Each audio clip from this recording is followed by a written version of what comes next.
નમસ્કાર મિત્રો, ઘણા ખાસા લાંબા સમય પછી આવી છું. આજે ફરી વખત એક લઘુકથા લઈને.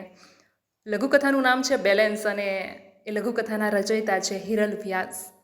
કહેવાય ને કે શબ્દ વિહોણી લાગણીઓ અહીંયા પિતા અને પુત્રી વચ્ચે રજૂ થઈ છે. જબ તક હે જાન મેં ન ચૂંઘી. લારીમાં મૂકેલી સ્પીકર પર મોટા અવાજે શોલેનું આ ગીત શરૂ થયું.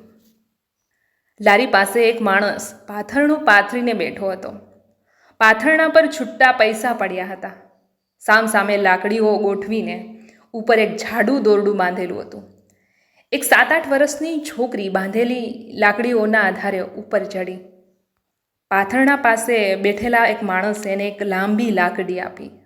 બહુ જ સહજતાથી એ છોકરી લાકડી પકડીને દોરી પર બેલેન્સ કરતી એક છેડેથી બીજા છેડે ચાલવા લાગી.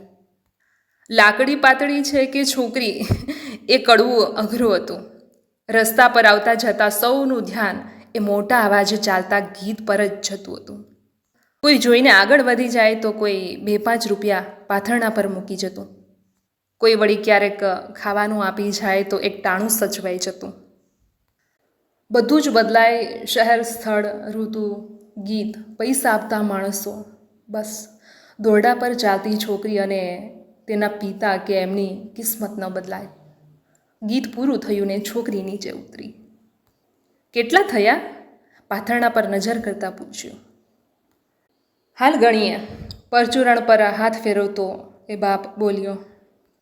શાળાએ ન ગયેલી છોકરી પણ પૈસાનું ગણિત જાણતી હતી. આટલામાં 2 ટાઈમ ખાવાનું થશે કે નહીં એ ગણતરી પૈસાની જોડે જ થઈ ગઈ. કંઈ નહીં, બપોર થવાની વાર છે હજુ, બીજે જઈશું. બાપનો નિરાશ ચહેરો જોઈ આશ્વાસન આપ્યું. બધો સામાન સમેટાયો અને લારીમાં ખડકાયો. સામાનની સાથે છોકરી પણ બેઠી અને બાપે ભૂખ્યા પેટમાં હતી એટલી તાકાત લારીની સાયકલને લગાડી. સ્થળ બદલાયું પણ ઝાઝા પૈસા ન મળ્યા. ભેગા થયેલા પૈસામાંથી એક વડાપાઉં લીધો, અડધો ખાધો અને આખો ગ્લાસ પાણી પી લીધો. બાપને ઓળખાની સાથે આંખમાં જળજળિયા પણ આવ્યા. છોકરીનો હૂંફાળો હાથ બાપના હાથમાં પરોવાયો અને આંખથી જ આશ્વાસન મળ્યું. બીજો દિવસ, બીજું સ્થળ, બીજું ગીત અને એમાં વળી ઉનાળો. એક બંગલાની બહાર ઝાડ નીચે જગ્યા જોઈને પાથરણું પાથર્યું. સ્પીકર ચાલુ થયું. આ શું માંડ્યું છે અહીં? અવાજ બંગલાની દિશામાંથી આવતો હતો. અમે દોરી પર ચાલીને ખેલ બતાવવાવાળા છીએ.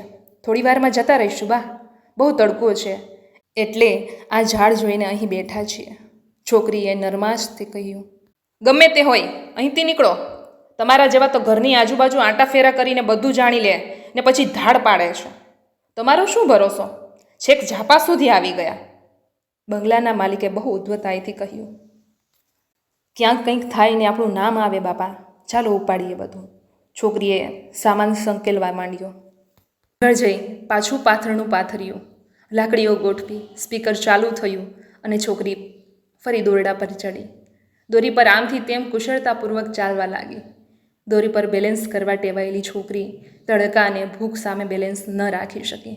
ધડામ કરતો અવાજ થયો અને ખેલ જોવા ભેગા ન હતા થતા એટલા લોકો આવાજથી ભેગા થઈ ગયા. કોઈ છોકરીને તો કોઈ એના બાપને સંભળાવતા હતા. હજુ પણ સ્પીકરમાં જબ તક હે જાન મેં ના ચૂંઘી ગીત રેલાઈ રહ્યું હતું. મોટા અવાજે ચાલતા ગીતમાં એક બાપનું આક્રંદ કોઈએ સાંભળ્યું નહીં. તમે સાંભળી રહ્યા હતા સરદાર પટેલ યુનિવર્સિટી દ્વારા સંચાલિત કોમ્યુનિટી રેડિયો સ્ટેશન. આવી અનેક લઘુકથાઓ સાંભળવા માટે બન્યા રહો 90.4 FM વિથ RJ ધારા. બાય.